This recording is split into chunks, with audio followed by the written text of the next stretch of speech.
ፕሪቶሪያን በሚመለከት ፕሪቶሪያ እንደ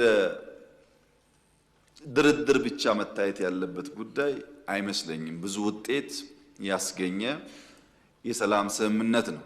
ከሁሉ በላይ አሸናፊና ተሸናፊ እኩል ቁጭ ብለው የተወያዩበት ድርድር ነው። መንግስት ካሸነፈ በኋላ የተሸነፈውን ኃይል አስቀምጦ ተደራድሮ መፈራረም ብቻ አይደለም፣ በችግር ውስጥ የነበሩ የታጠቁ ኃይሎች ቀልቦ ብዙ ድጋፍ ሰጥቶ ለሰላም ያለውን ቁርጠኝነት ለማሳየት ሙከራ አድርጓል። በዚያ ስምምነት ምን ተገኘ ያላችሁ እንደሆነ ቢያንስ በትግራይ ጊዜያዊ መንግስት ማቋቋም ተችሏል። መንግስት ማቋቋም ቀላል ነገር አይደለም።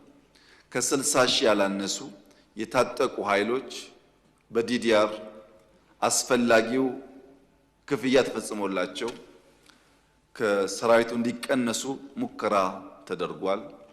በርከት ያሉ እስረኞች፣ ምርኮኞች ተፈተዋል። በጦርነቱ የማረክናቸውን በርካታ ሰዎች ፈተናል። አንዳንድ ምርኮኞች ናቸው አሁን እዛ ሄደው ዋና ተቆርቋሪ ሆነው የትግራይን ሕዝብ እያመሱ ያሉት። ምርኮኞች መፍታት ብቻ ሳይሆን ሰርቪስ ቆሞ የነበረ በአየር፣ በቴሌኮም፣ በተለያየ መንገድ ሰርቪሶች ተለቀዋል። ከዚያ ባሻገር እነዚህ ኃይሎች ሀብታችን፣ ንብረታችን የሚሏቸውን በተለያየ ቦታ ያሉ ሀብቶቻቸውን ጠብቀን አቆይተን ሰጥተናቸዋል። ቤቶች፣ ህንፃዎች እንደምታውቁት ማለት ነው። ከየት መጣ ብለን በቀላሉ ምክንያት ፈጥረን መውረስ የምንችላቸውን ሀብቶች ለሰላም ሲባል አቆይተን መልሰናል። አሁን ዛሬ እዛ ሰላም የሚያውቁ ኃይሎች ሚስቶቻቸው፣ ልጆቻቸው ከፊሉ አዲስ አበባ፣ አብዛኛው ውጭ ሀገር እንዳሉም እናውቃለን።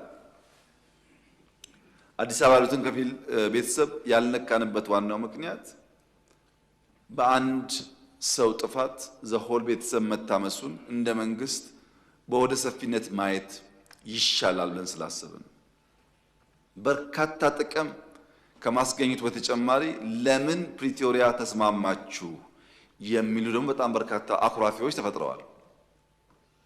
ቲፒኤልኤፍ ብቻ ሳይሆን ትግራይ መውደም ነበረባት ብለው የሚያስቡ ኃይሎች አኩርፈዋል። ከኛም ገሸሽ ብለዋል። በአንጻሩ እነሱ ይተባበሩ ሞክረዋል። ፕሪቶሪያ እንዲህ ያለውን በርካታ ነገር በውስጡ የያዘ ነው። ከዚያ በኋላስ በየቀኑ በርከት ያሉ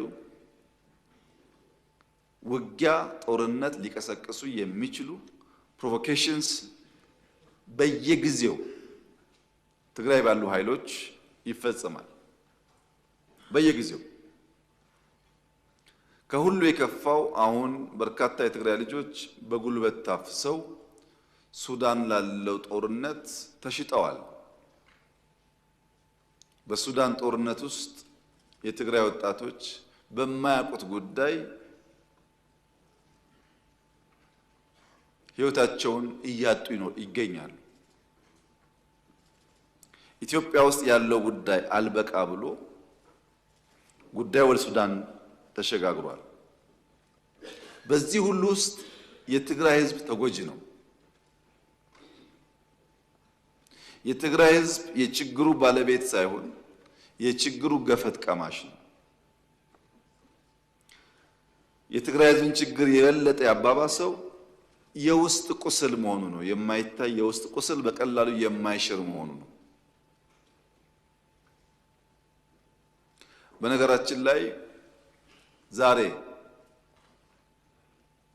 በትግራይ ውስጥ ከሚኖር ትግራዋይ በላይ በሰላም ወጥቶ መግባት የሚችል አፈሳ የማይካሄድበት በደሴ፣ በጎንደር፣ በባህር ዳር፣ በአዲስ አበባ፣ ቢሾፍቱ፣ አዳማ፣ አርባ ምንጭ፣ ሐዋሳ ያለ ትግራዋይ ትግራይ ካለው ሰው በላይ ሰላም አለው። ትግራይ ካለው ሰው በላይ በሰላም ወጥቶ መግባት ይችላል። የሚያሳዝነው ይህ ጉዳይ ግን ትግራይ ብቻ አይደለም። አማራ አካባቢ የሚንቀሳቀሱ ኃይሎች ለአማራ ሕዝብ ሰላም፣ ደህንነት፣ ጥቅም እንታገላለን ብለው የሚሉ ኃይሎች በሚንቀሳቀሱባቸው አካባቢዎች ካለው የአማራ ተወላጅ ይልቅ ኦሮሚያ፣ ደቡብ፣ ሶማሊያ ያለው አማራ ሰላም አለው። እነዚህ እንታገላለን የሚሉ ኃይሎች ያሉበት አካባቢ የበለጠ ፍራቻ፣ የበለጠ ግድያ፣ የበለጠ ዘረፋና መታገዶች አሉ። ኦሮሚያ አካባቢ ለኦሮሞ እንታገላለን ብለው የሚምሉ የሚገዘቱ ኃይሎች ከሚንቀሳቀሱበት አካባቢ በላይ በአማራ ክልል የሚንቀሳቀስ፣ በሶማሌ የሚንቀሳቀስ፣ በአፋር የሚንቀሳቀስ ኦሮሞ የተሻለ ሰላም አለ። ዜጎች በገዛ ቀያቸው መንደራቸው በገዛ ልጆቻቸው እየታመሱ ይገኛሉ። ከቀያቸው ሸሽተው መኖር የተሻለ ሰላም የሚያገኙበት እየሆነ መጥቷል። ከህዝብ ተነጥሎ ህዝብ አስለቅሶ ህዝብ ዘርፎ የሚደረግ ትግል ደግሞ የትም ማድረስ እንደማይችል ከታሪኮቻችን መማር የምንችል ይመስለኛል።